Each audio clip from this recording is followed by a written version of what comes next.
Thank you. It is my pleasure to be here. As she said, I've been in education for a while in multiple school districts. Currently in my 18th year in education. I have taught general education, special education, and am now in my 9th year as an administrator and my 3rd school site. 2 of them have been Title I, and one of them is currently what the Hill School or the non-Title I school. That just means we don't get money. We still have the kids. So when I was asked to come and talk about my school, I think I thought about why.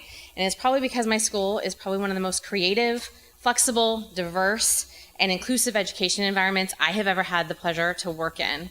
But before I really get into the nitty-gritty of what my school's like, I should probably tell you a little bit about why my personal journey has created a commitment and an incredible passion for why I do what I do every single day. So 6 years ago, my youngest child was entering school. My oldest child had gone to school, to kindergarten, and she took it. It was like a duck to water. It was, yes, Mommy, I want to go. I'm so excited. I made friends. I'm learning. I'm reading. Everything was perfect. So off goes my youngest. I'm so excited. He's 4 years behind her, and I'm thinking it's going to be exactly the same. Wrong. It was not the same experience. He did not, while he went with the same excitement for kindergarten and for learning, that wasn't the experience that he had. He struggled to learn. He struggled to behave. He struggled to fit into this environment of kindergarten. And I was like, why? What's going on? How can we help you? So we struggled harder. We did our homework. We practiced our letters. And at the end of that school year, no matter how much work we'd put in, he knew 22 letters and 10 sounds. So with a heavy heart, I talked to his teacher. We talked to my family. It's a big united family, and we said, let's give him another year, that gift of childhood. He's gonna get it. One more year. He's a summer baby. He's young. We're gonna put this in. He's gonna get it.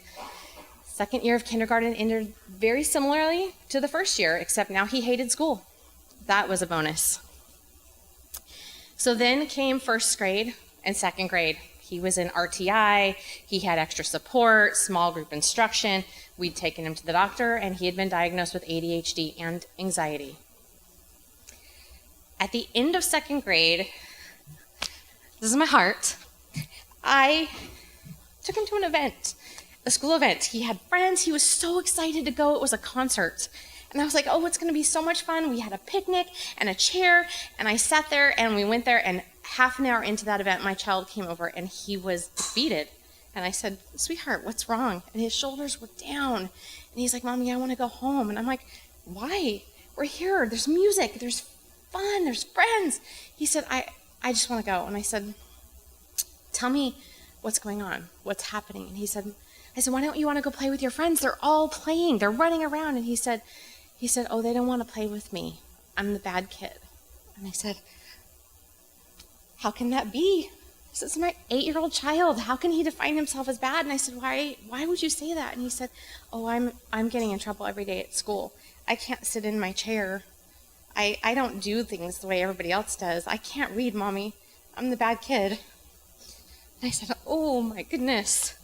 How can we have placed this beautiful, innocent child into a box where he has already defined his life? And he's not the only child I know that has ended up in this place. And he's 8, and he's done with education. That moment changed everything for me. I had been in special education, but it changed the way as an administrator I look at what's happening in our classrooms. When I walk into our classrooms, I'm not looking so much at what the teacher's teaching, I'm looking at what the students are doing with it. I am looking for those kids that can't sit in a chair. How are we engaging them in their learning? What are we doing to ensure that they're not developing that mindset of I'm the bad kid? It's not a perfect thing that I do, and sometimes I see things that I don't like as an administrator, as we all do. But more often than not, at my school site, what I see fills my heart with joy. At the end of that second grade year, I decided to bring my child to my school, Rolling Hills. It was going into my second year of being a principal there. My staff knew me. I developed a good relationship, and I asked them, can I bring him here? He's not perfect. Will you love him? Because more than anything, that's what he needs. And they said, oh my goodness, Juleen, yes, what an honor. We would love to have your child. I said, are you sure? He's a little quirky. And they laughed, just like you did. And I was like, absolutely, let's bring him. That started our journey. At the end of that year, I also got a $40,000 grant. That's a lot of money. What was I going to do with it? In addition to purchasing technology, we looked at what else can we do to put that learning back in the students' hands. We bought 15,000 Legos, believe it or not. You're like, what in the world are you doing with Legos at the elementary school? I'll tell you about that in a minute. We purchased Connects, Little Bits, art activities, so much stuff. And it has infused the learning across our campus. But what's even more unique is the learning pathways that we have at our campus.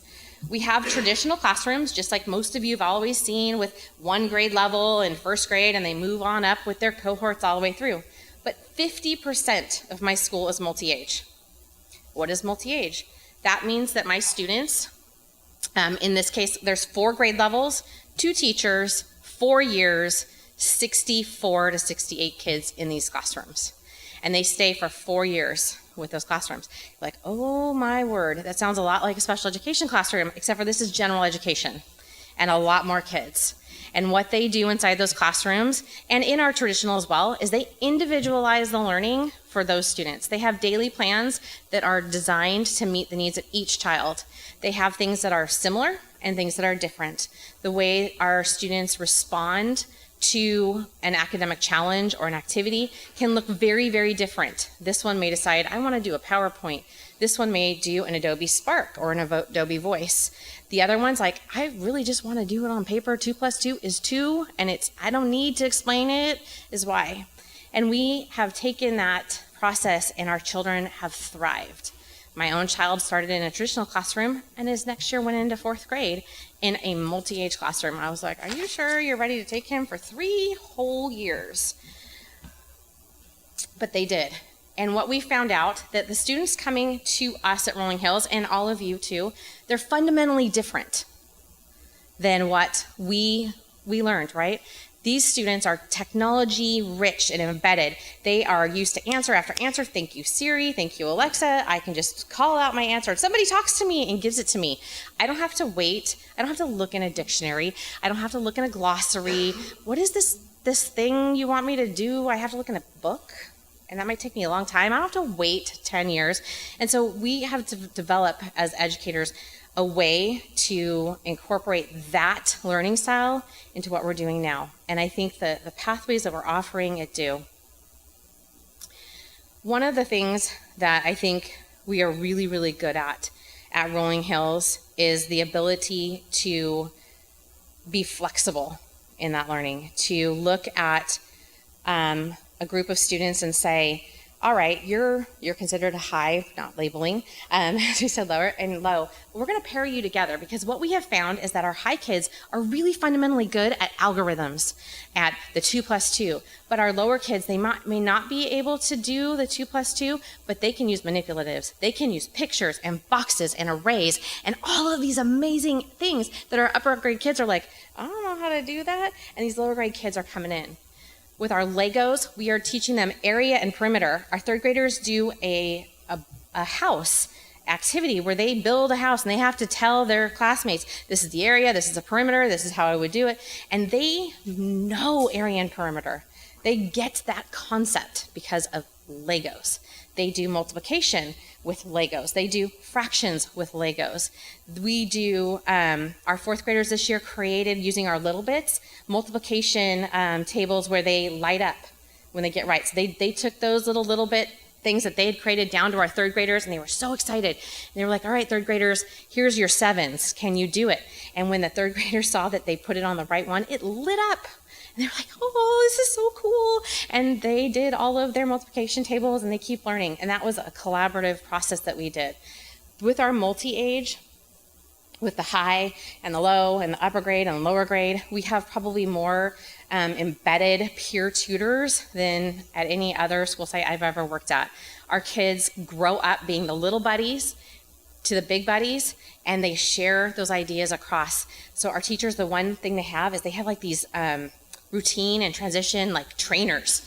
Like, so when those kindergartners come, they have like a whole room of mommies that'll teach them how to do that. It makes the year so much easier and so great because they learn from each other.